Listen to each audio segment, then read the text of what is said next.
kind. It don't mean I'm blind. Perhaps there's a thing or two I think of lying in bed. I shouldn't have said, but there it is.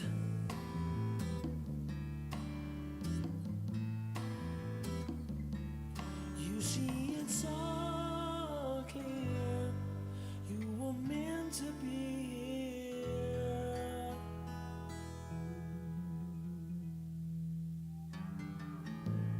From the beginning.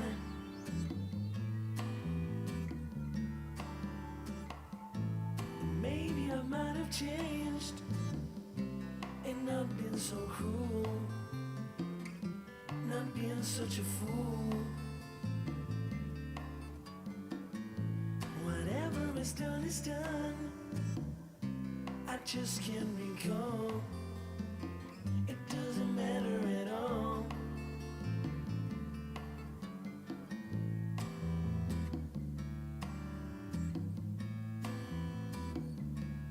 You see, it's all clear. You were meant to be here.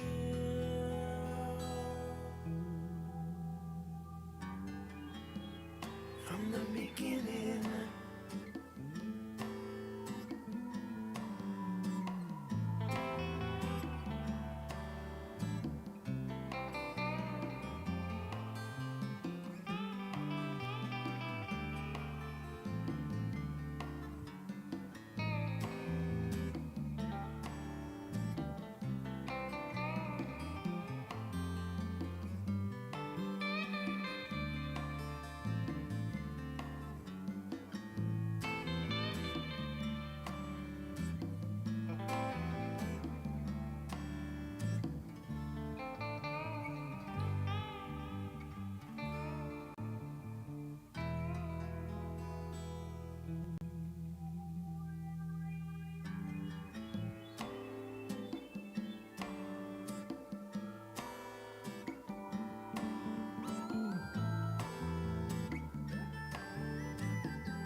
In some hotel with you, safe until they find us, hoping they never do. How'd you get me caught up in this burning affair, so far away from home? I don't care. You and me in Paris, free to be who we are, prisoners of desire, did it get this far? People say you're dangerous, but what did they know when you were close to me? Can't say no. I can hardly breathe, loving you so much. Always on the run, running out of time, and I'm scared that this could end. What if the show follows to Paris? It's a rush. All we have is Paris. Here we could disappear. No one needs to find us, lost in the shadows here. We could be invisible, hidden from view. Promise me that's enough. Just me and you. I can hardly breathe, loving you so much. Always on the run, running out of time, and I'm scared that this could end. What if the show follows to Paris? Cushion to the wind, savor every touch. Every night is blessed, every kiss a rush.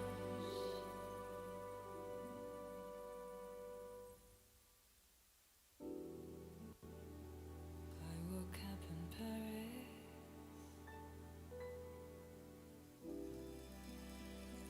I woke up in Paris. I woke up in Paris.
He left no time to regret, kept his word with his same old safe bet. Me in my head high, in my tears dry,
If you leave me, I'll never make it alone. Believe me when I beg you, don't ever leave me alone.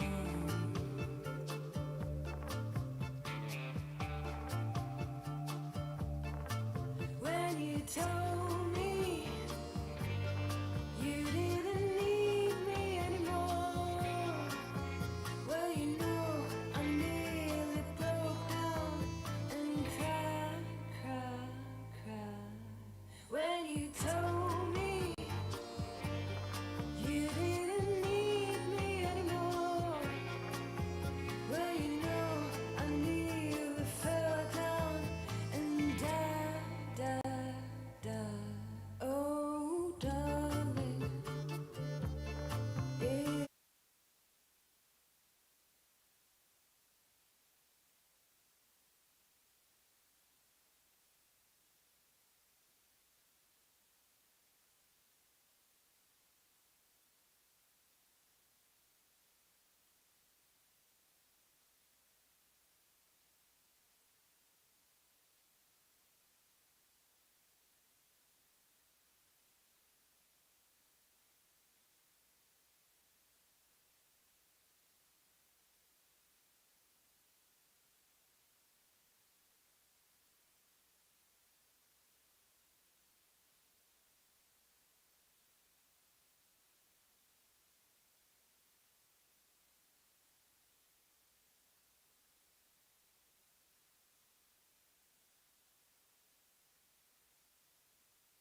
is made of. So put away your makeup. Told you once, I won't tell you again. It's so far away. Put on the red light. Put on the red light. Put on the red light. Put on the red light. Put on the red lights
go down, it's dark, the jungle is your hand, can't rule your heart. I'm feeling so much stronger than a thought. Your eyes are wild for your soul, it can't be built, your mind can wander. Hello, hello, my place called vertigo. It's everything I wish I didn't know, except you. Give me something I can feel. Feel.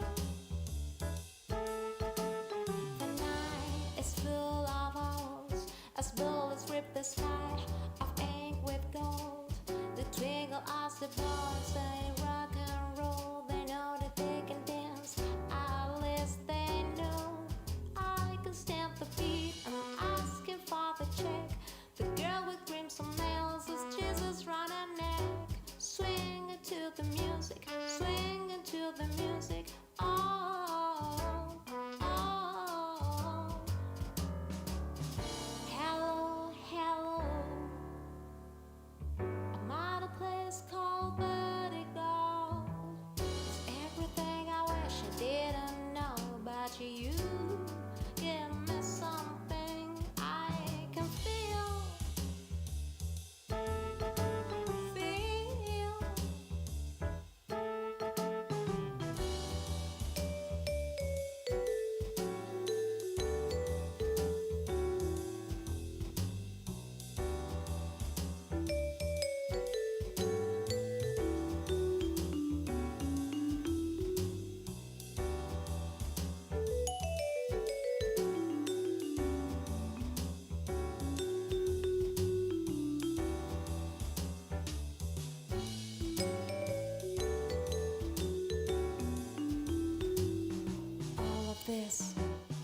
All of this can be yours.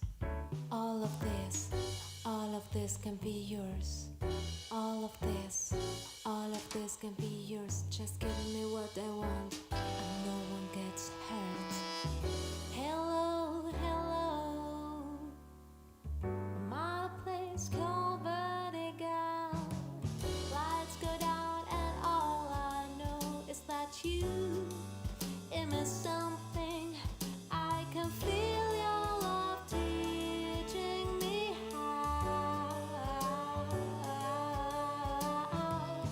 Your love is teaching me how.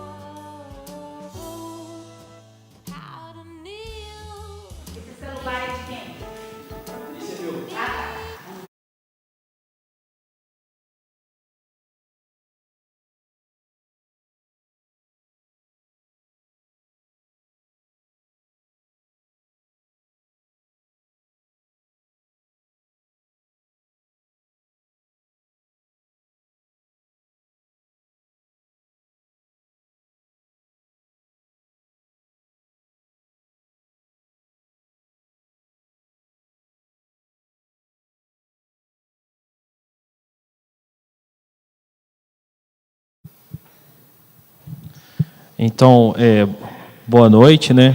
Hoje nós estamos aqui com mais uma atividade do nosso evento da PAI, com o Dia do Orgulho Autista, né?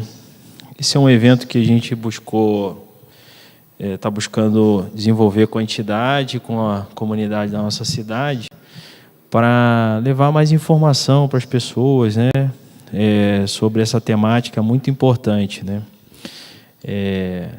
Eu assumi a presidência da PAI há pouco tempo. A gente tem buscado trazer a comunidade para dentro da escola e trabalhar também de forma muito integrada com os órgãos locais e com as outras entidades. Então, a gente está buscando levar um serviço de melhor qualidade até para as famílias, né? E esse é um momento especial que a gente está aproveitando para tentar conseguir efetivar esses anseios, né? Esse evento era para ser um evento local, né? E a gente queria trazer a população para dentro da escola, mas por conta das restrições da pandemia, a gente teve que evoluir para esse evento online, que também a gente está buscando manter a qualidade que a gente teria no presencial. A gente está aqui hoje, né? Nós estamos aqui hoje com a doutora Amanda, que é fonoaudióloga lá do nosso canto, que é uma entidade aqui da cidade, uma entidade co-irmã. Nós estamos com o fono Gadu, que é um grande amigo aqui da PAI, parceiro, sempre está apoiando aqui as atividades da escola. Com a doutora Camila, do Centro de Especialidade de Reabilitação aqui da cidade, ela que é médica, com a doutora Maiara, que é psicóloga aqui da nossa escola, da PAI, e com a doutora Glínia, que também é psicóloga aqui da PAI, né? Então, cada pessoa que está hoje aqui de forma voluntária para trazer conhecimento, né, para o público aí que nos assiste, né? E todo esse evento a gente conseguiu viabilizar, né, com o apoio aí dos patrocinadores, né? Então, hoje nós temos aqui, patrocinando nosso evento, a Acesso Saúde, né, a Hotstar Brasil, a Panorama Home Center, a Óticas Carol, né, e a Pedra Angular, que estão apoiando o nosso evento, né? Estão patrocinando o nosso evento. São pessoas aí que, de forma muito educada e gentil, né, colaboraram com recursos para que viabilizasse a contratação da empresa, né, de publicidade e marketing para conseguir efetivar esse evento. A gente agradece muito de coração e tem a certeza que está sendo bem empregado aí o recurso. Hoje aqui a gente vamos tratar um pouco aí a respeito do o tema principal vai ser a nossa rede de atendimento aqui local, né, na cidade.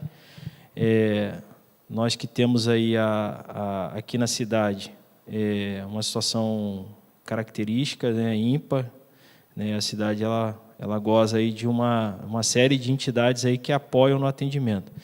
Eu queria que a doutora Camila, que trabalha no SER, eu queria que ela explicasse para nós assim como funciona o trabalho no SER, né? Quais são as atividades ali do SER.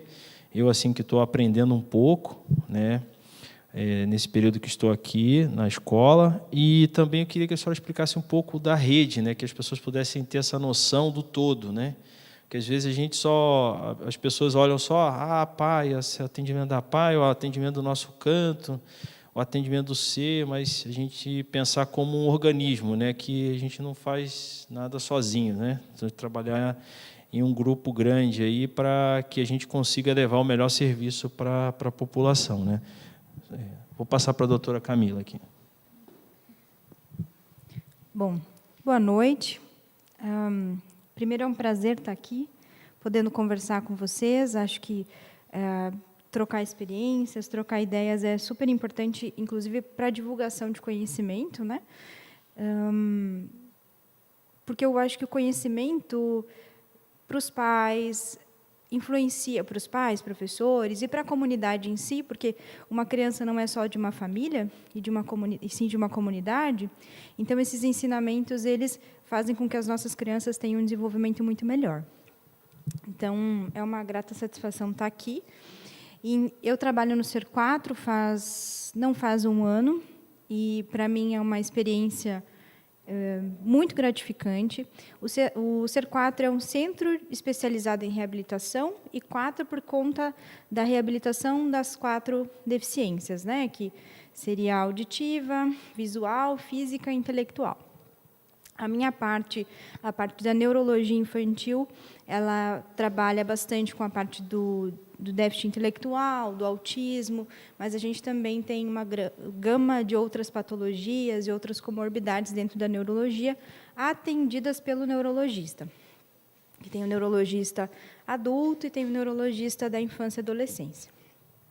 E com relação às terapias, ao trabalho que é realizado lá, eu vou falar um pouquinho da parte intelectual, né? Existem 2 tipos de trabalho dentro da intelectual, onde a gente tem, para reabilitação, com psicoterapia, terapia ocupacional, fonoaudiologia, para os pacientes com deficiência intelectual, e para os pacientes portadores do transtorno espectro autista, a gente tem, algumas vezes, a fisioterapia entrando junto, quando há necessidade desse profissional estar ali junto. As terapias elas acontecem uma vez na semana, e, claro, que a gente gostaria de poder disponibilizar essas terapias muito mais vezes, né? Mas o que acontece é que o número de profissionais acaba sendo um pouco limitado para a grande prevalência que a gente tem de transtorno espectro autista, não só em Foz do Iguaçu, como mundialmente falando, né? Hoje a gente tem uma incidência do último CDC de 1 para 54 crianças. Então, a cada 54 crianças que nascem, uma está dentro do transtorno espectro autista. Então, é um assunto extremamente importante da comunidade ter conhecimento. Nós temos também, dentro do Ser 4, as crianças chegam lá através de 2 maneiras. Através do acolhimento da intelectual, quando essa criança tem mais de 3 anos, e quando ela tem menos de 3 anos, ela entra para a estimulação do Ser Baby, que eles chamam, que é como se fosse um ambulatório do bebê de risco.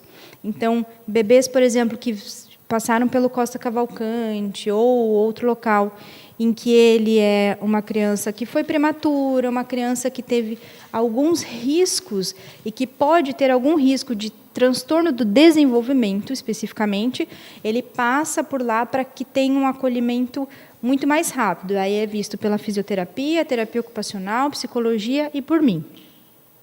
Porque a ideia é que a gente identifique de forma muito precoce, porque a gente sabe que, muitas vezes, inclusive para o neurologista, a fila é muito grande, e essas crianças elas não podem chegar para a gente com mais de 4 anos, sendo que aquela estimulação mais básica, ali do bebezinho de meses, inclusive, ela tem que acontecer.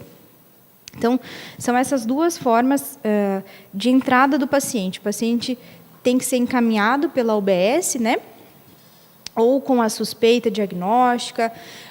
Muitas vezes a escola consegue fazer esse encaminhamento também, mas é necessário, então, o encaminhamento da UBS. E só para complementar como os pais, por exemplo, podem fazer para ir lá para o Ser 4, é importante assim, que o filho seja sempre acompanhado, né, pelo médico do posto, pela UBS, pelo pediatra. Hoje, por lei, desde 2017, a criança, por volta de 1 ano e meio, 2 anos, ela tem que passar por uma triagem de desenvolvimento, né, por lei.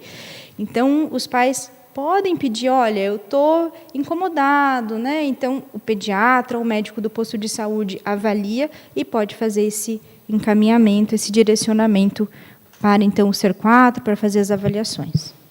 Doutora, eu queria fazer uma pergunta nesse assunto que a senhora está abordando. Se a senhora pudesse passar uma visão assim sobre a rede de atendimento nossa aqui na cidade, né?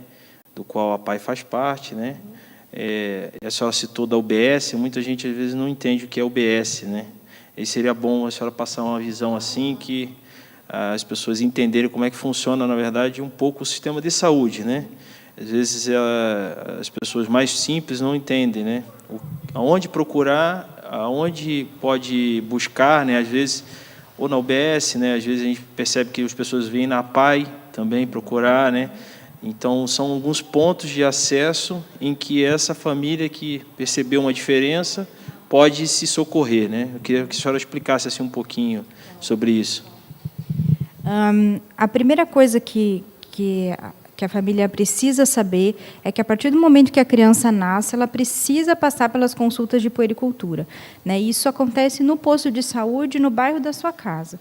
Então, leva a criança lá, ela vai sendo acompanhada pelo pediatra, que precisa, ou pelo clínico, porque nem todos os postos hoje na cidade comportam o pediatra, mas aí, então, a criança passa por essas avaliações do desenvolvimento, do crescimento. A gente tem também o centro de nutrição, que algumas crianças dessas já são direcionadas diretamente para lá, que a gente tem uma neurologista infantil também lá no centro de nutrição, para acompanhar essa fase toda do crescimento, e ele, em conjunto com o crescimento, ele também faz a parte de avaliação do desenvolvimento. Então, esse é o primeiro ponto. A criança precisa estar em acompanhamento no posto de saúde do bairro onde ela se encontra. E é a partir do posto de saúde que vai fazer o direcionamento adequado. E aí, o que acontece? Como a gente tem uma demanda muito grande para poucos profissionais, né, que não conseguem acolher toda essa demanda, então a gente também conta, também tem outras abordagens dentro das outras instituições, mas a gente também conta muito com a parceria da PAI, do nosso canto, para nos ajudar nessa questão das terapias. Eu digo isso para nos ajudar, porque, como eu estou lá, né, a gente acaba absorvendo essas crianças como nossas e acaba direcionando também para vocês, e que a gente fica muito feliz todas as vezes que a gente vê uma criança que, olha, eu encaminhei por lá, ainda está aguardando na fila, mas, nossa, que bom, conseguiu atendimento, né, na PAI, conseguiu atendimento no nosso canto, a gente já fica imensamente feliz. Mas, principalmente, a criança... Então, voltando à tua pergunta, tem que ser acompanhada no posto de saúde. E a escola vai fazer a mesma questão. A escola vai avaliar, ver que a criança está com dificuldade. Inclusive, a escola, ela, mesmo na pandemia, ela tem condições assim de ajudar os pais e conversar. Hoje a gente vê que a rede dos professores municipais, principalmente os municipais, são super engajadas. Então, elas têm condições, sim, de ajudar essas crianças e fazer o direcionamento adequado. Glínia, eu queria te pedir que você comentasse um pouco, porque das características assim de uma criança com transtorno do espectro autista, e que pode chamar a atenção dos pais, né? Nós sabemos assim que na escola mesmo nós temos casos de crianças, né, que passaram aquela fase da tenra idade, né, em que poderia ser feita uma abordagem mais efetiva, né, tá próximo dos 8 anos, perdeu aquela estimulação precoce, onde a gente alcançaria um resultado mais eficaz. Às vezes, por falta de conhecimento, por falta de atenção dos pais. Eu queria que você fizesse essa abordagem, se você puder até contar casos assim, porque eu acho que já tem bastante tempo, já conhece bastante fatos aí nesse aspecto, tá? Boa noite, né? Agradeço também a oportunidade. Então, assim, o que a gente tem recebido das famílias que nos chegam é justamente essa discriminação e discernir se é uma criança que está apresentando os sintomas do autismo ou se é uma criança que está sem limite. Então, os pais, às vezes, confundem muito isso. Eles, até certo ponto, eles banalizam essa conduta da criança. A criança, às vezes, está passando por uma situação muito difícil, onde ela é cobrada e exigida por algo que ela não pode dar uma resposta. E, às vezes, ela passa por uma situação de rotulagem, de criança que não tem comportamento, uma criança que não tem educado, e até mesmo os pais também, até certo ponto, também passam por essa situação também de não ter controle sobre uma criança que vem apresentando essa condição. Então, assim, nos critérios que a gente observa muito é o isolamento, que a criança ela se fecha no mundinho dela, ela interage muito pouco, e quando interage, ela interage de acordo com os interesses pessoais dela. Então, essa postura, esse comportamento, essa atitude, ela faz com que os pais fiquem sem saber o que fazer. Porque na hora que vai para um parquinho e ela vê que a criança ela não interage com as outras, ela fica se perguntando: o que tem a minha criança que não brinca com as outras? Por mais brinquedo que a gente dê, por mais estímulos que a gente dê para essa criança estar brincando, ela descarta tudo e ela vai trabalhar com aquilo que é de interesse dela. Principalmente, o mais comum que a gente recebe de informações, de relato dos pais, é justamente o empilhamento de brinquedos por cores, separam por cores. Então, isso é uma coisa muito comum. Uma outra situação que é muito comum também de a gente observar é a falta de resposta afetiva que essa criança tem. Não dá para padronizar, mas é muito comum a gente ouvir esses relatos dessas famílias também. E outro dado também que a gente vem observando nos nossos atendimentos, no recebimento dessas famílias, são os diagnósticos tardios. Então, a gente tem assim, uns casos bastante emblemáticos. Eu, pelo menos, lembro de uma criança que ela veio do Paraguai, ela só se comunicava com os pais através de beliscões. Era a única forma que ela tinha de se comunicar. Quando ela chegou na escola, ela machucava os professores, tirava sangue mesmo, porque era o jeito que ela aprendeu para se comunicar, era a única situação. Ela tinha dificuldade até de locomoção, de interação, ela não tinha pouca compreensão. Então, é uma situação assim que para mim foi emblemática essa situação. Então, o diagnóstico tardio, ele tem resultado? Tem, mas é muito mais a longo prazo. Porque a fase que é para a criança estar sendo tratada, estar sendo estimulada, com vários técnicos trabalhando ali com ela, é aquela fase de 2, 3 anos que a criança chega, dá para fazer bastante técnicas com ela, dá para estimular ela, dá para fazer um bom trabalho com ela.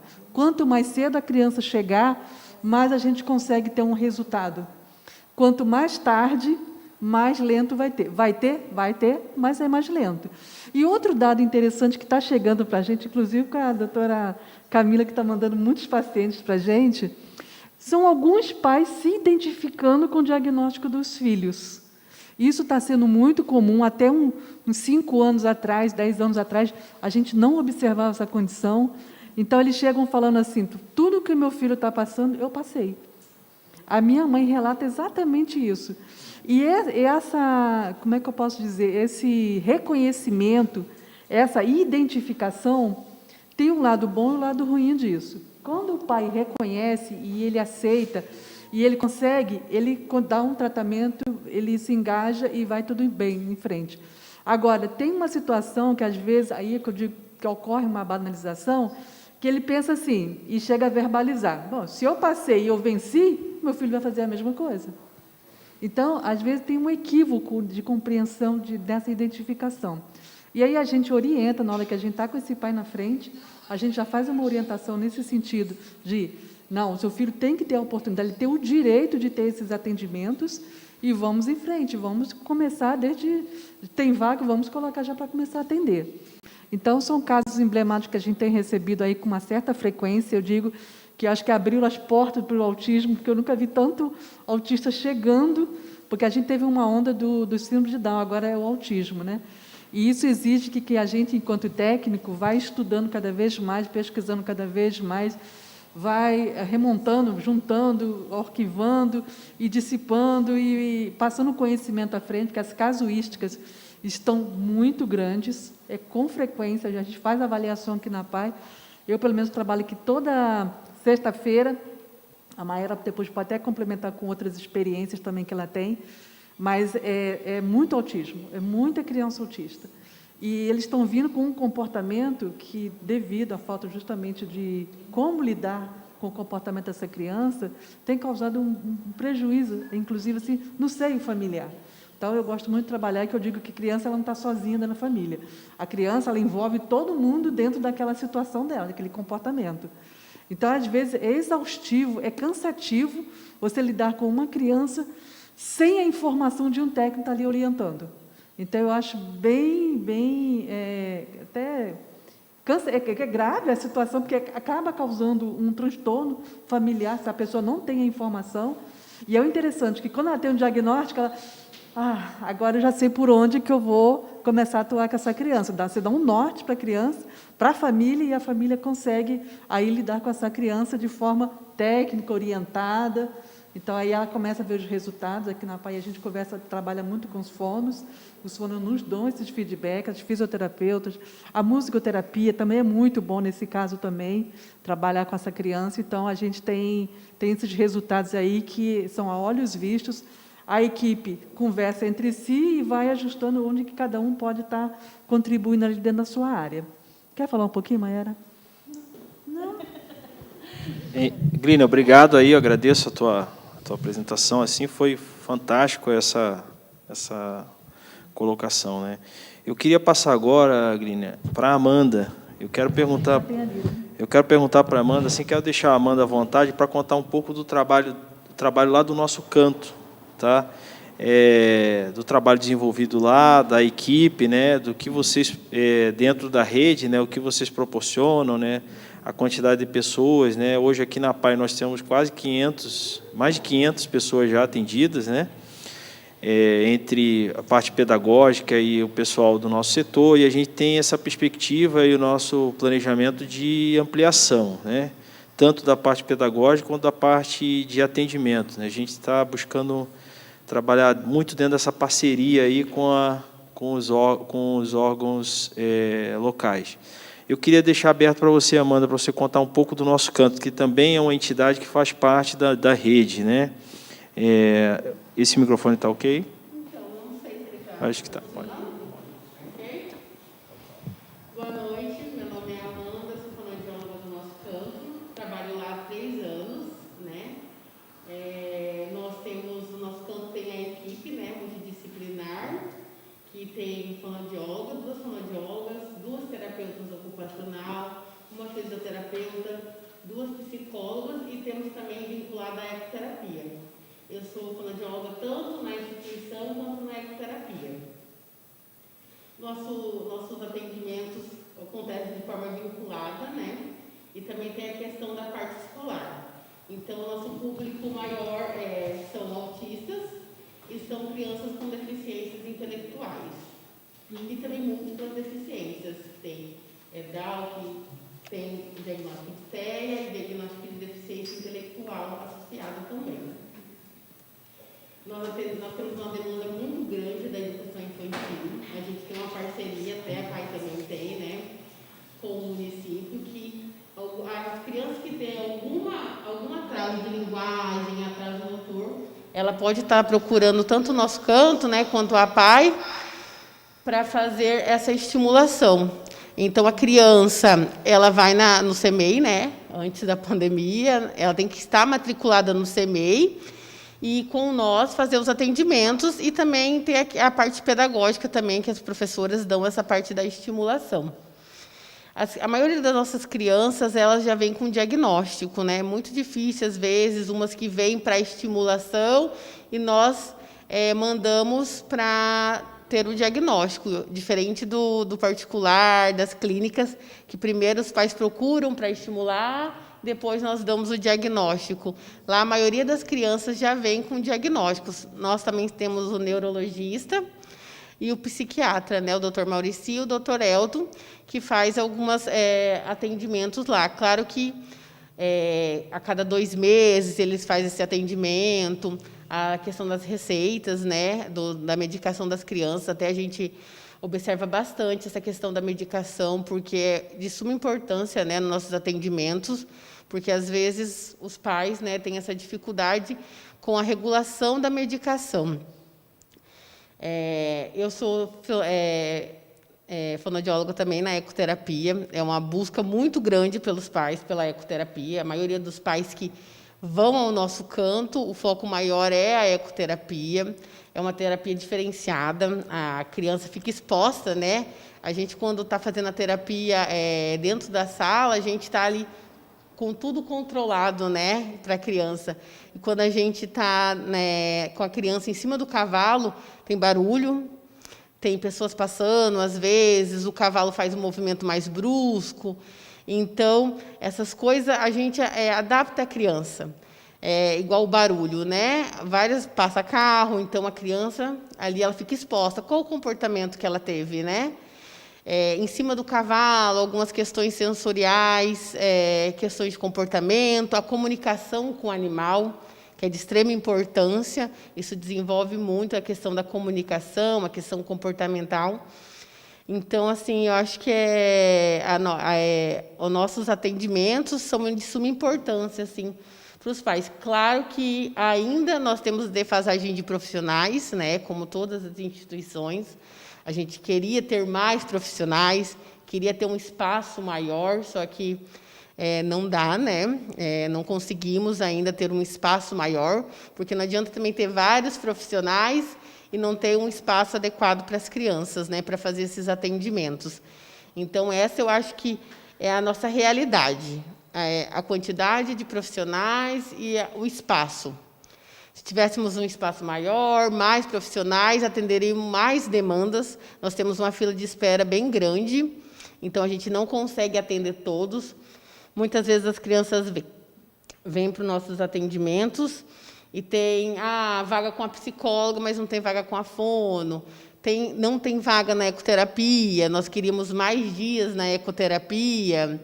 Então, tem muitas questões. E tem também a questão da ecoterapia, que é uma terapia bem cara, né? Então, é algo que o nosso canto ele tenta segurar, porque é uma instituição, né? A gente sabe que depende também da ajuda de outras pessoas, mas é uma terapia muito importante e tem muitos gastos, né? A ecoterapia, tanto com os profissionais quanto com os cavalos. Os cavalos têm que ser bem cuidados, bem alimentados, eles têm toda uma rotina também, né? Tem cuidadores.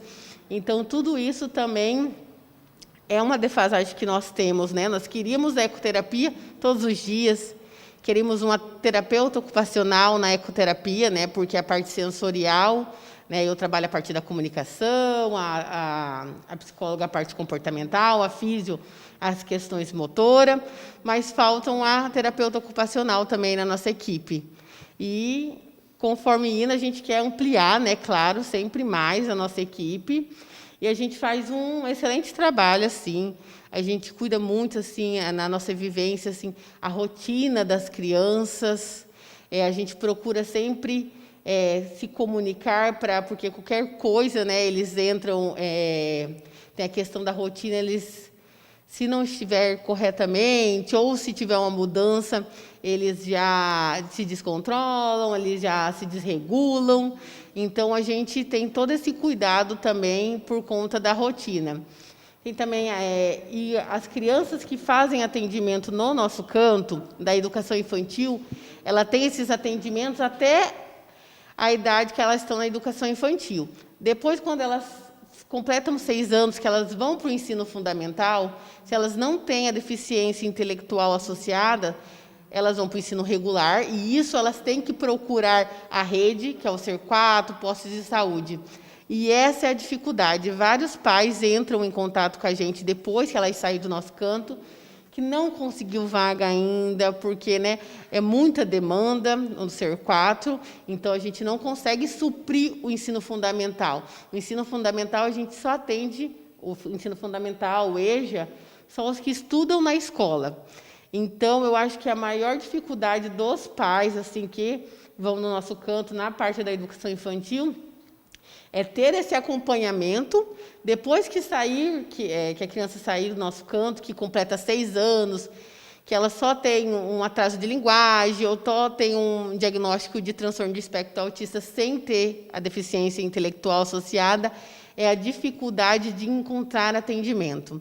Então, às vezes, a criança fica sem atendimento por conta que não tem vaga na rede. Entendi, Amanda. Então, assim, uma coisa que vocês observam lá é justamente quando a criança ela tem essa evolução no quadro, em que habilita ela a frequentar o ensino regular, porque assim... Mas que precisa ter esse acompanhamento... Ela precisa, lá no primeiro ano, quando ela vai para o primeiro ano, ter esse acompanhamento, e ela não tem, porque não tem vaga na rede. Às vezes consegue com a psicóloga, mas não consegue com a fono. Sim. Então, a rede tem essa dificuldade, né, que após a gente consegue suprir a educação infantil muitas vezes.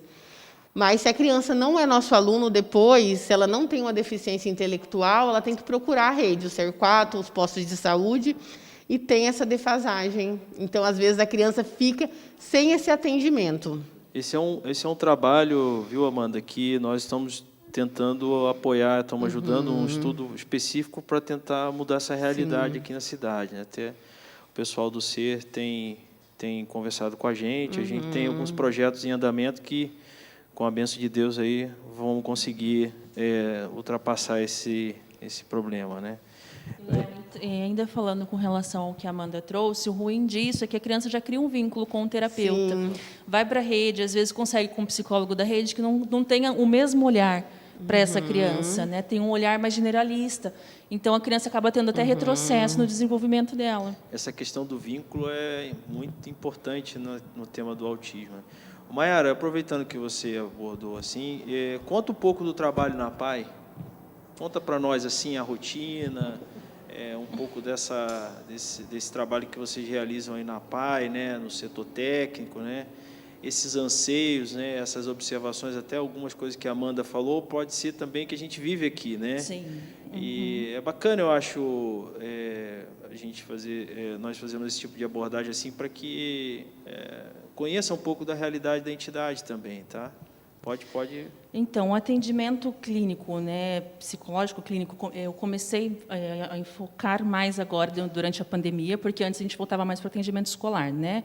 A gente fazia parte da avaliação, a parte de entrada das crianças para a escola e a parte de orientação aos pais das crianças do setor, né? Daí, diante da pandemia, nós, né, psicólogos, acabávamos ficando ociosas, então eu comecei a direcionar mais os atendimentos para as crianças, né? E venho vindo muito encaminhamento para atendimento psicológico, então, como a gente está, né, aqui à disposição, então eu acabei abrindo a agenda para o atendimento das crianças, né? Ainda não, a gente não dá conta de todos, eu tenho 16 horas aqui na entidade, e dessas 16, 8 eu vou para a sede ali na Paraná, onde eu faço avaliação também para as crianças que estão de porta de entrada, mas aí para escola e não para atendimento clínico. Os atendimentos, o tempo é mínimo, né? Porque essas crianças precisam de mais horas de atendimento, mais intensidade, mais frequência. A gente dá o mínimo que elas precisam, que são os atendimentos de 25 minutos, porque a gente está em tempo de pandemia, tem higienização de sala, né, para trocar os brinquedos, tudo isso.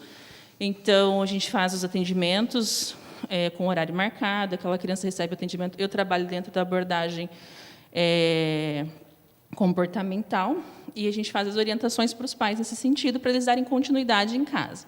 Nem todos os pais têm condições de continuar, né, os atendimentos e as orientações que a gente dá em casa, porque ou tem mais crianças para cuidar, ou não tem a compreensão do que a gente está dizendo, por mais que a gente mostre durante o atendimento, faça assim, assim, assim, né, reforça isso, extingue aquilo, eles têm essa dificuldade de entender o processo, né, eles acompanham ali os atendimentos, mas eles têm dificuldade, às vezes, de aplicar na rotina deles em casa.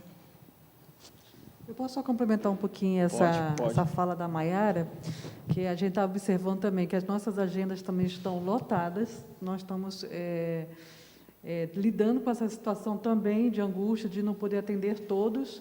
Nós temos recebido uma solicitação a cada dia, lá também do C4, da doutora Camila também.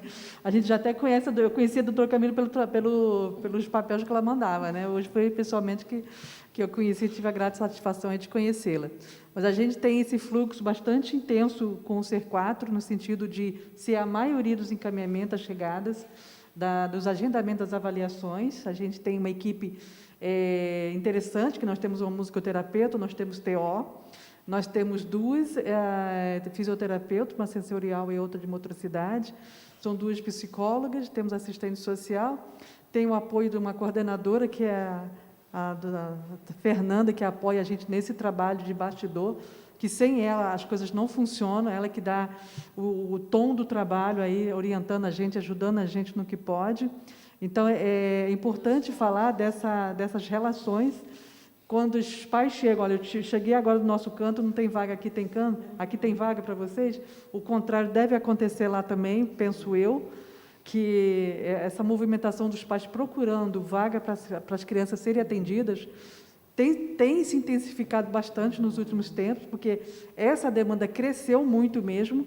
A gente tem uma esperança aí com o nosso novo presidente, que tem uma visão mais ampliada das situações, tem ajudado bastante nesse sonho de aumentar nosso espaço. Aí a gente está bastante confiante nisso daí, tá? Então a gente espera que mais um pouco a gente consiga atender uma demanda maior e que a gente possa, junto com o nosso canto, junto com o C4, atender um pouco também dessa demanda aí, para ver se a gente consegue atender esses pais nessas ansiedades, essas ânsias que eles trazem de que seu filho seja atendido da melhor forma possível. Então, hoje, dentro da PAI, a gente tem esse trabalho diferenciado, a gente pode dizer assim, porque a Maiara é psicóloga, trabalha dentro de uma linha de trabalho, e eu foco mais na questão das famílias em relação a essas crianças, porque a gente entende também que é importante também os pais estar sendo orientados no sentido de lidar com essas crianças, porque, como eu disse anteriormente, eles vêm sem orientação, então isso é bastante importante, e a gente vai se somando dentro dessa linha de atendimento, visando aí o melhor para essa criança, para essas famílias. Então, era esse complemento que eu gostaria de falar. Obrigado, Glínia. Muito boa abordagem. Gadu, o Gadu, ele é um terapeuta, trabalha na parte privada, né? Tem o consultório dele, o gabinete dele lá, que ele faz os atendimentos. Queria que você passasse um pouco da sua visão, Gadu, até nessa questão da pandemia, né?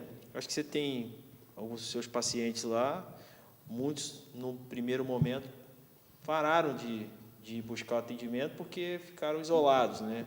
E quando voltaram, foi observado provavelmente alguma regressão, né? Eu queria que você contasse um pouco da tua rotina lá e também aí dessa questão da pandemia, desse reflexo negativo aí, né, nesse período de isolamento social. Boa noite, obrigado novamente pelo convite. É muito importante estar aqui, até para a gente falar um pouco que isso não acontece só na rede pública também.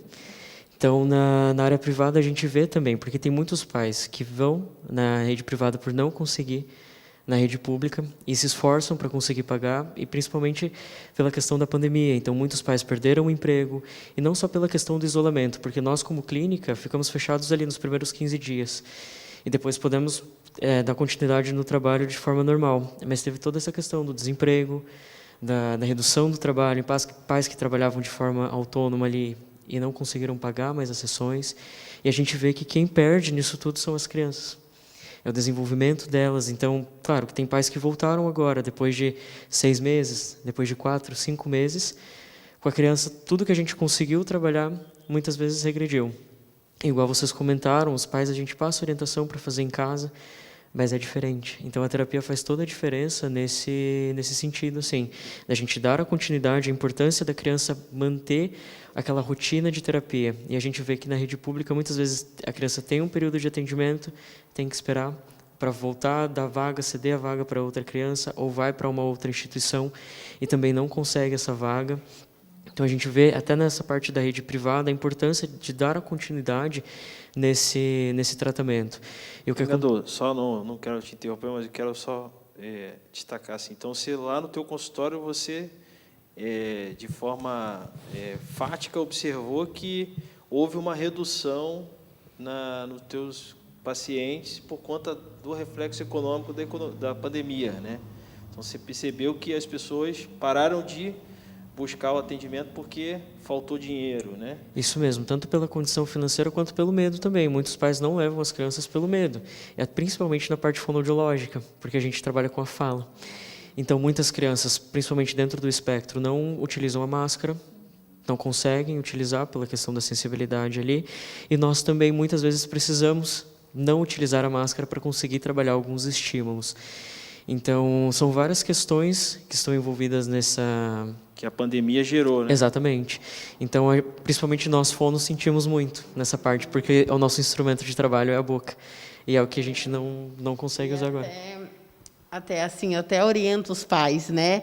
Em casa, estimule, mostre, coloca tudo mais na parte visual, na parte da boca, porque, às vezes, dentro eu não consigo fazer isso. Então, eu oriento eles a fazer em casa, porque eu não consigo fazer dentro da terapia. Entendi. Pode... Quer falar mais alguma coisa, Godô? Não, era mais ou menos mais nesse segmento mesmo, da gente também não conseguir estimular da forma que a gente gostaria, pela questão da pandemia também. Doutora Camila, eu, assim, há um tempo eu li alguma coisa, já tive contato com outros médicos e tal, outras abordagens também, e sempre quando comenta a respeito da questão do autismo, o pessoal normalmente usa como base algumas estatísticas que são feitas nos Estados Unidos e no Canadá, porque normalmente lá eles costumam dimensionar, né? E você sabe que aqui na APAE eu tenho tentado fazer um censo, né? A gente pediu apoio e tal para conseguir fazer um censo, para saber exatamente quantos autistas tem na cidade. Que eu acho que para a gente tentar trabalhar política pública tem que saber mais ou menos quantas pessoas nós temos para atender, né?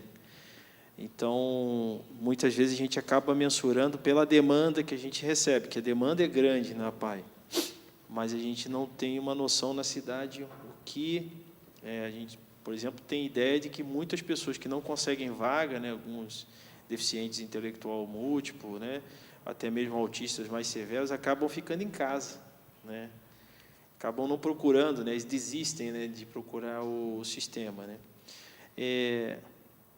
E a gente percebe assim que há um aumento muito grande de autistas, né? Nós temos hoje conversa assim, com um professor ou outro da rede regular, numa média de cada turma tem 2, 3 alunos, um aluno é autista, numa turma regular, numa escola particular ou numa escola pública, né? E a gente percebe também que os professores muitas vezes não sabem lidar com aquilo, né? Então, a gente também tem essa visão que o professor, às vezes, ele é especialista lá em química, ele não quer saber se é autista, né? Ele chega lá no conselho de classe e vai reprovar o aluno, enfim. Assim, a senhora tem uma ideia, mais ou menos assim, uma estimativa do que nós temos na cidade hoje? Você já teve algum trabalho nesse específico assim? E assim, uma ideia assim que a gente pensa, né, como sociedade organizada, né, como no caso a PAI, o que a gente poderia fazer para melhorar, para ajudar a melhorar isso, né?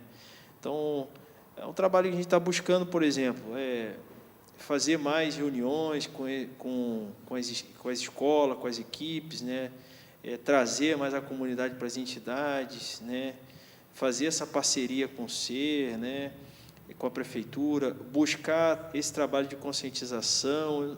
Eu queria, assim, talvez assim, até deixamos aberto assim, para a Glínia, para a Maiara, para a Amanda, o Gadu, para se pensarem assim, e dizer assim, o que vocês acham que a gente poderia fazer para melhorar esse aspecto, sabe? Porque essa situação, eu tenho conhecimento assim, que é real, muitas vezes, na escola pública tem professores lá que têm contato com alunos que não sabem o que fazer com o aluno, e ele está naquela questão daquela inclusão radical, às vezes empurraram o aluno lá, ou os pais decidiram que tem que ser aquele jeito, né, como até a Glínia comentou, né, o pai, não, ele vai superar igual eu superei e tal. Então, assim, queria ouvir da senhora, o que a senhora pensa aí nesse aspecto. Então, 2 pontos, né, um é o censo, né, uma estimativa, e essa questão do que a gente poderia fazer, né? Com relação à estimativa, eu não tenho de cabeça, mas eu recebi esse dado, são mais de 1.000 crianças na cidade diagnosticadas com transtorno espectro autista. Depois eu posso deixar para você esse dado, mas de cabeça agora, se eu falar, eu vou estar mentindo. Mas se a gente for parar para pensar que é 1 em 54, numa sala de 50 crianças, é bem possível que tenha uma. Então, a nossa prevalência realmente é muito alta e a gente não sabe exatamente quais são todos os fatores envolvidos nisso, né, nesse aumento, e a gente também, por um lado, está mais apto a fazer o diagnóstico porque a gente conhece mais. E eu acho que é isso que vai tornar uma sociedade muito mais forte, né? Acho que você tinha comentado ali, olha, a gente está sempre estudando, sempre se capacitando. Claro que não sou tão velha, né? Mas eu vejo esse movimento assim. Eu lembro da época da escola. Antes não se tinha tanta vontade de ajudar as crianças e tanta gente discutindo isso, parando para discutir. A gente viu os professores se esforçando, né? Mas não via tanta política pública para olhar para a criança.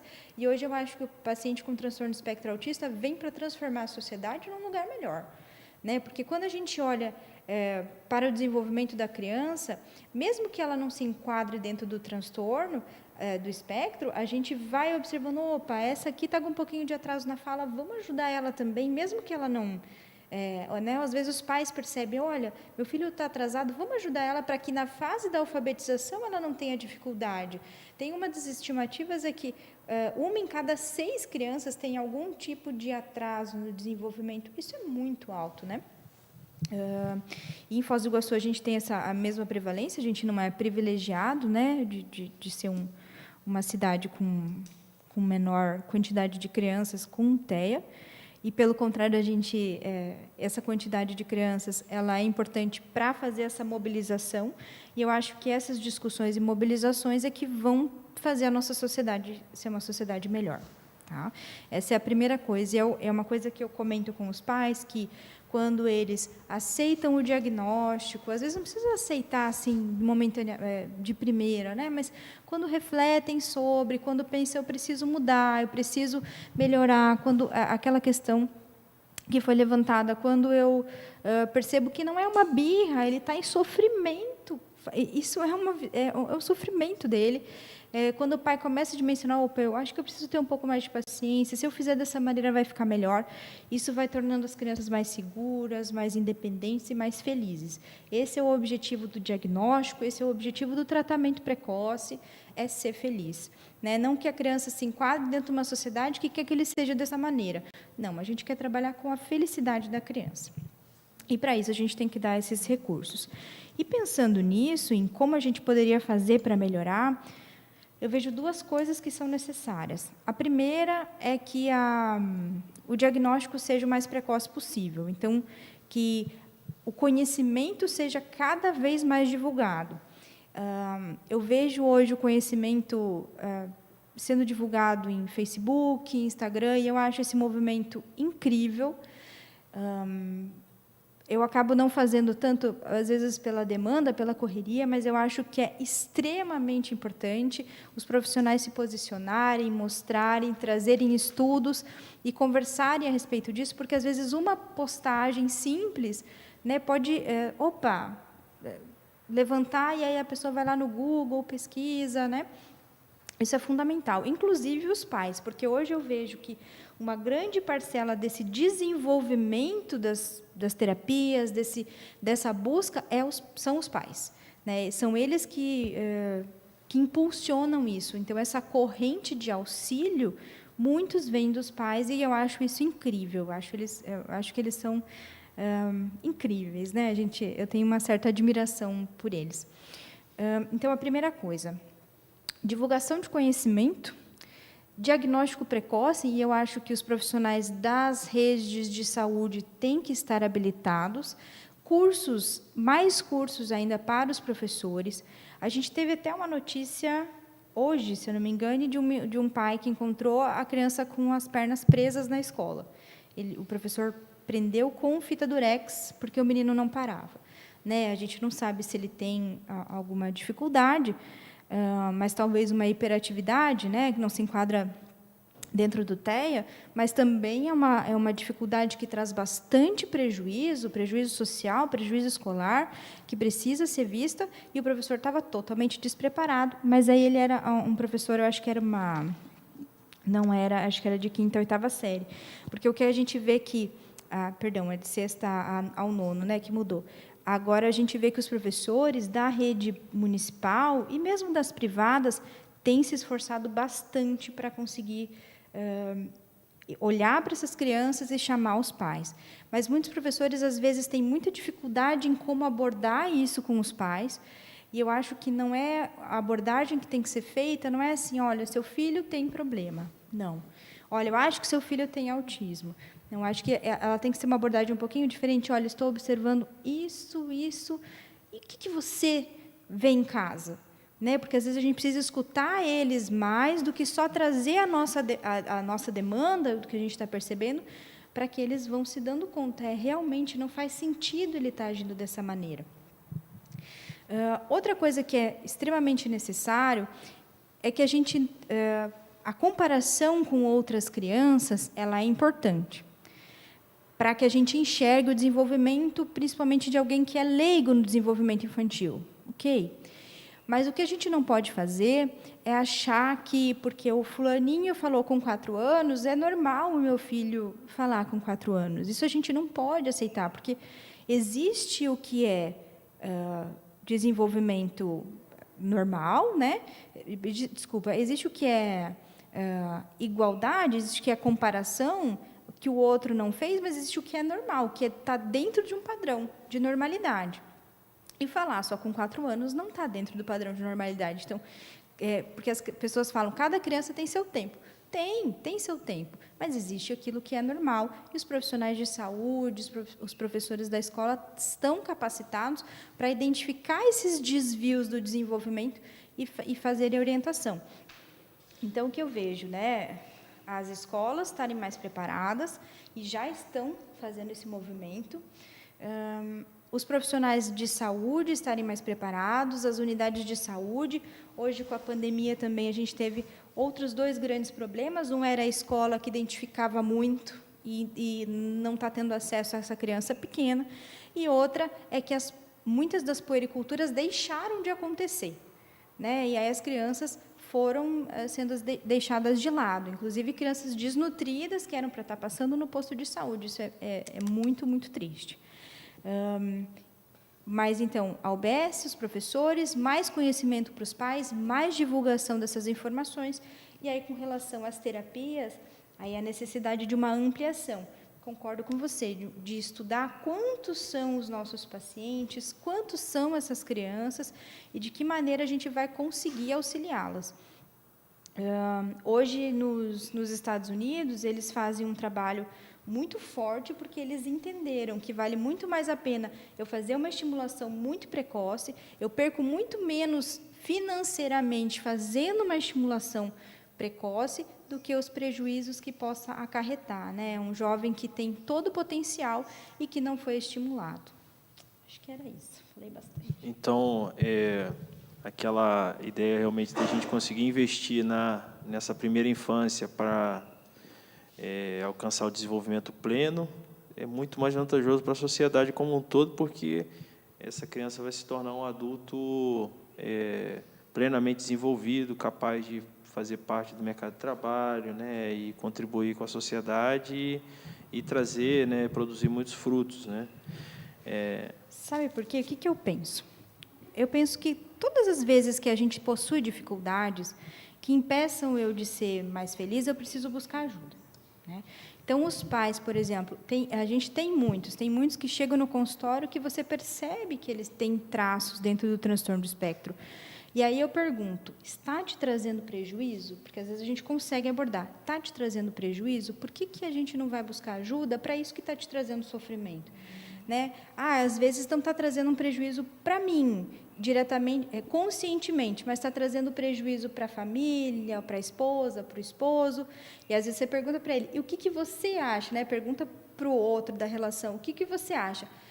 Incomoda em tal coisa e tal coisa. Então, às vezes, até um casamento que poderia ser quebrado, famílias que poderiam ser quebradas, né? Que a gente, em resolvendo essas dificuldades, tudo melhora e a gente evita muita coisa. Então, uma criança que chega lá na frente, que teve muita dificuldade de comunicação social, ela pode ficar bastante limitada no meio de trabalho. Não necessariamente vai ficar, mas ela pode ficar muito limitada e ter os sofrimentos. Poxa, eu queria interagir um pouco mais, porque às vezes a gente tem a ideia de que o TEA, ele não quer interagir, ele prefere ficar sozinho. Isso não é verdade. O TEA quer se comunicar, mas ele não consegue muitas vezes, né? Não está apto a fazer essa comunicação de uma forma leve, de uma forma tranquila, sem gerar ansiedade, por exemplo. Então, às vezes, crianças que vão indo para a fase adulta e lá na fase adulta entram com depressão com mais facilidade, ansiedade, crises de pânico, Então, é sempre muito, muito importante a estimulação precoce, o cuidado emocional. Acho que isso é uma coisa que tem que ser muito discutido, porque hoje a gente vive uma epidemia de depressão e com a pandemia isso aumentou absurdamente. A gente não está cuidando da nossa saúde mental.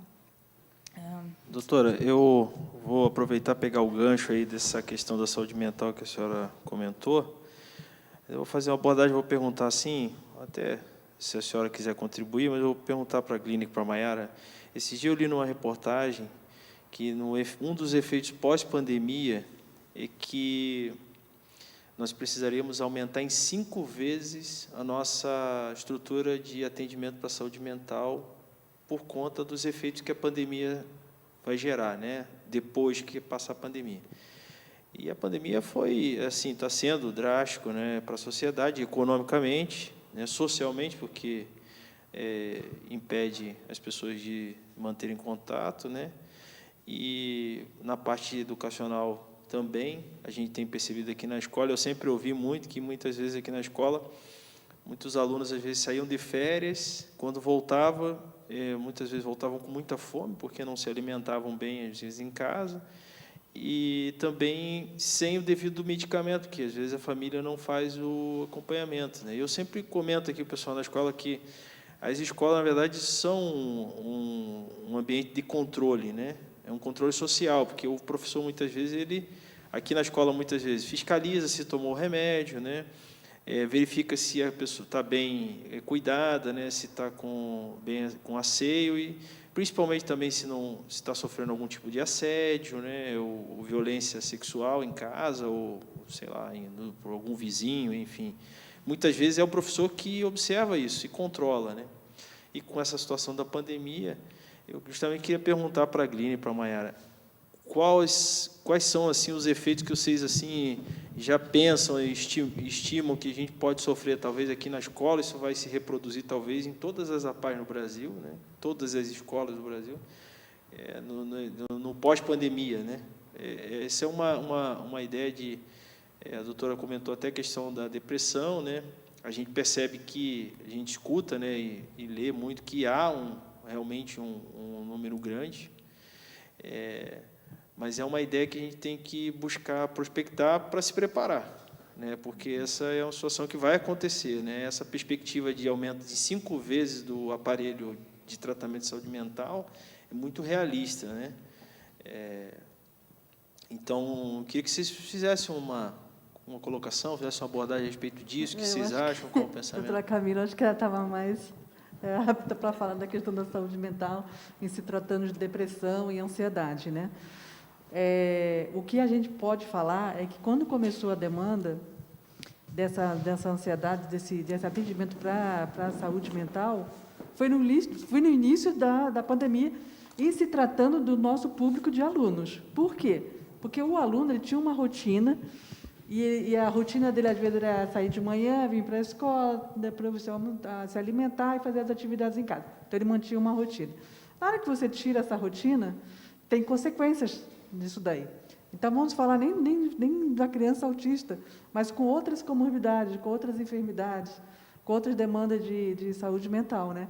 Então, a gente começou a ter um trabalho, inicialmente, de fazer os atendimentos na casa das famílias, para saber como é que estavam os alunos, e o que as mães, principalmente, relatavam, ou os cuidadores que estavam mais próximos dessas crianças, era o início de um aumento de uma ansiedade para começar a estudar.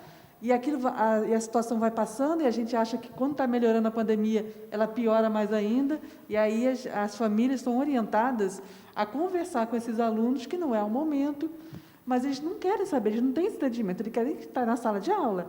Eles falam muito das saudades dos professores, apesar de ter as aulas online, tem a saca do visual, porque online tem a propicia a questão do visual, mas para o aluno, determinados alunos, não é o suficiente. Eles são muito táteis, eles são muito concretos nesse sentido das relações, né?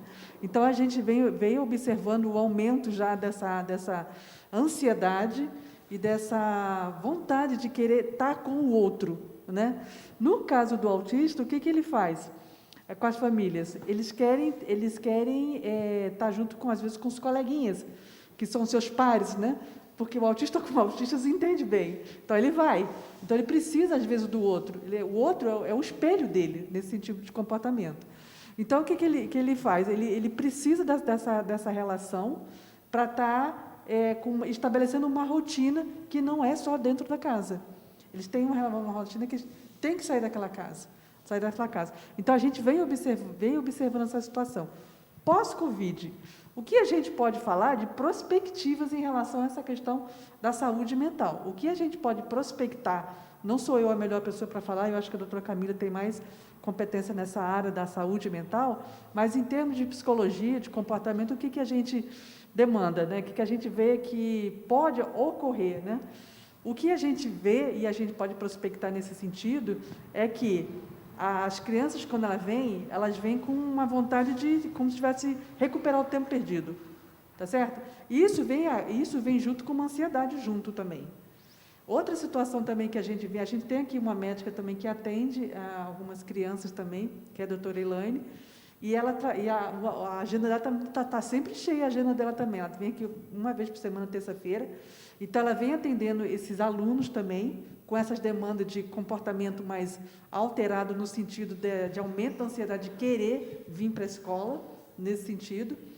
E já tem, está correndo nas internet, aí, nos WhatsApp, um e-book aí falando sobre como lidar com o Covid, né, o pós-Covid, né, que vai afetar a área, digamos assim, das pessoas, tanto do ponto de vista físico, do ponto de vista mental, que aí vai acarretar uma hipomnésia, pode acarretar determinadas situações até a nível cerebral, que ela pode até comentar um pouco melhor, a nível neurológico, que está se observando em alguns casos, tá?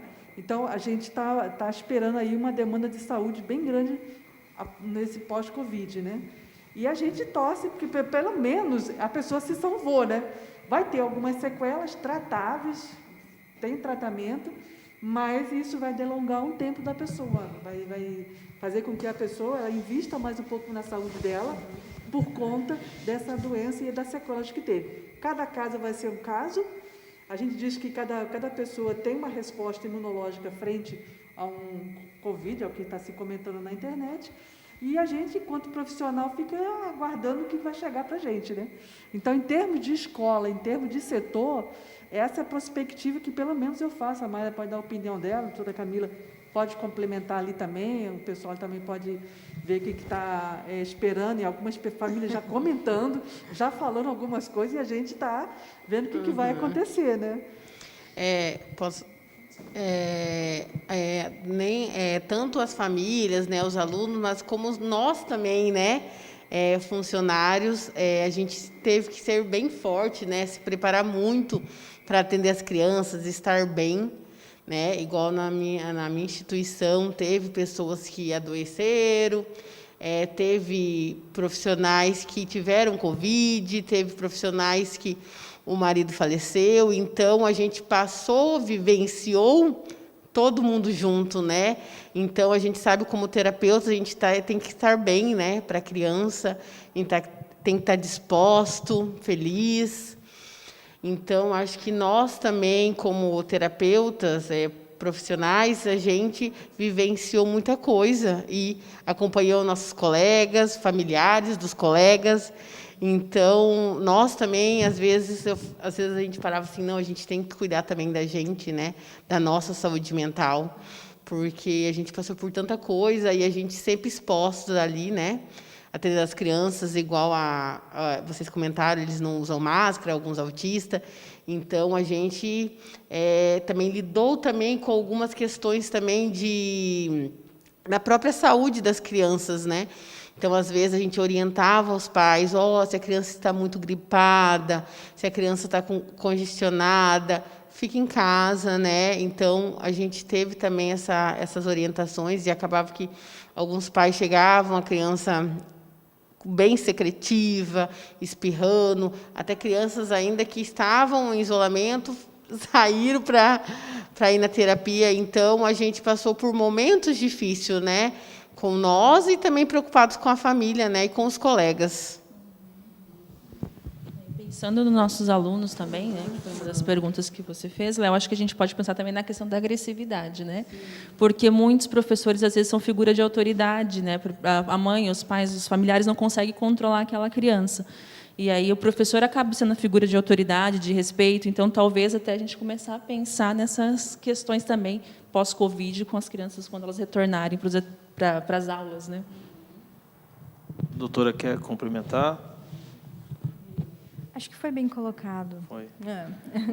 A gente tem, assim, o Covid é uma coisa muito nova, né? O coronavírus é muito novo.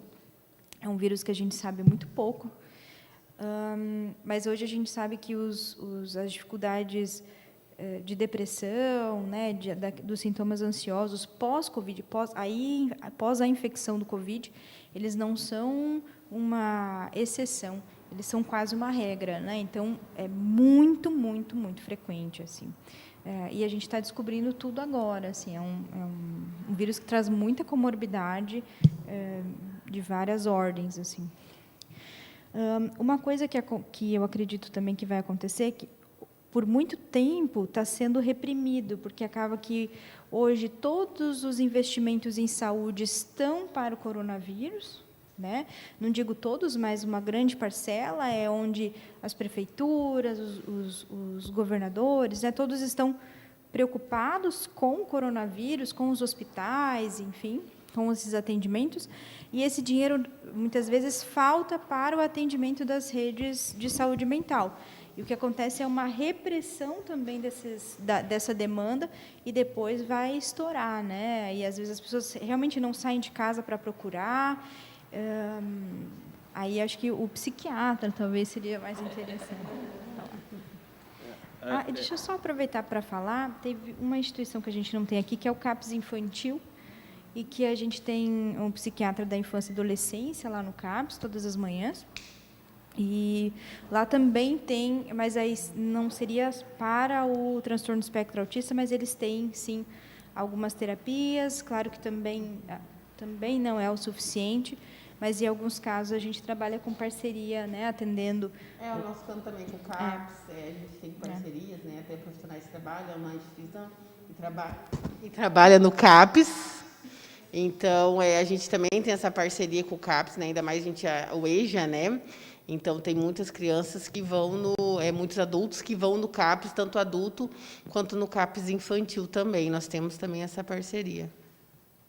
Então, doutora, na nossa rede local, ainda temos para os atendimentos o CAPS, né? O CAPS significa o que mesmo, doutora, só para... Centro de Atenção Psicossocial. Centro de Atenção Psicossocial. Então, esse é uma unidade de saúde normalmente específica para esse tipo de atendimento, né? Nós temos aqui na PAI, nós temos uma psiquiatra, né, que ela faz esse controle de atendimento dos alunos na parte de saúde mental. Gadu, quer fazer alguma colocação a respeito do reflexo da pandemia? Então, gente, eu agradeço a presença de vocês. Espero que a gente consiga fazer outros eventos desses, outras reuniões, né?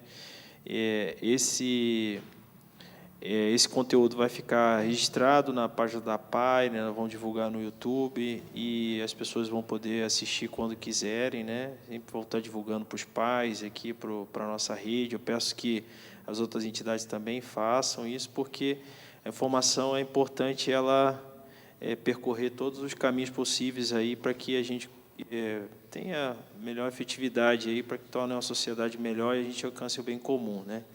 Eu agradeço. Só para finalizar, para daí a gente falou tanto, né, de aprender e tudo.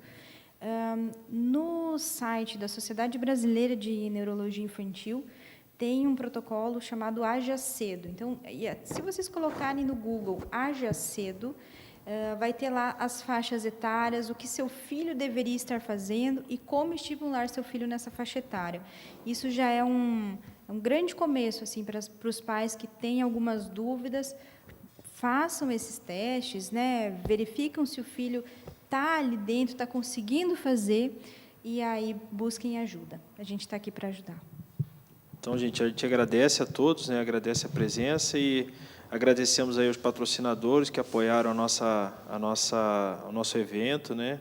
A Acesso Saúde, né? A Hotstar Brasil, a Panorama Home Center, a Óticas Carol e a construtora Pedra Angular. Te agradece de coração e pedimos aí que sempre sejam parceiros da PAI para que possamos aí levar esse conhecimento a todos. Tá? Obrigado a todos, né? E uma boa noite a todos.